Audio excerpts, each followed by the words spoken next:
Abasiramu mu district ya Lyantonde bashabwe okukwatanisa n'agandi amadini ahabw'entunguuka ebitwa bishango muri rw'amabara mpumude omu kuzindukira bakateyamba abatabaasa kuza kusaara kandi nipamya nkwena nitwejwangiza omu dini zezo so mbwena hati yatutuma yatwereza pakaji zezi buri pakaji y'okureba nebarwamu emitwaro 10 so twatari ahahonka twazarwa amabara twaza mpumude n'ahabuyaga ebaruma dda omuntu wa wansi so kirungi okulaba nti omubaka w'ekitundu kino amanyi ebintu ebiruma omuntu wa wansi ate n'afaayo okukozesa emikwano gye nga ffe okubasakira okulaba nti n'omukadde ow'emyaka 89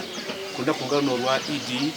asobola okufuna ku muceere makoloni sukaali n'ebirala. Aba bahwerwa ba DBK Foundation abari kuha abatine chwera ebintu ebyokukolesa omu maka gaabo twalwo mu kisibo tubireti takutongana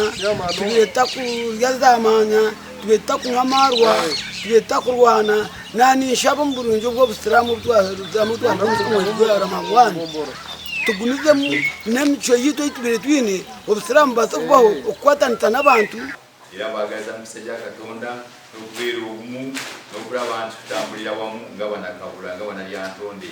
okulaba nti disitulikiti yaffe egenda mu maaso kubanga ekigendererwa kye kuleeta nkulaakulana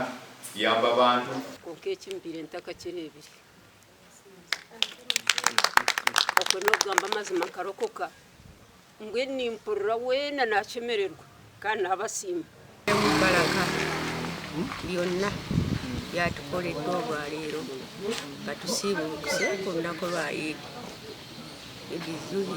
Fitiri. Obuheereza obwo bwahika omu magomborra n'aga Lyantonde omu maka na n'emizigiti etari emwe. Amakuru agagasha kwa Sande William.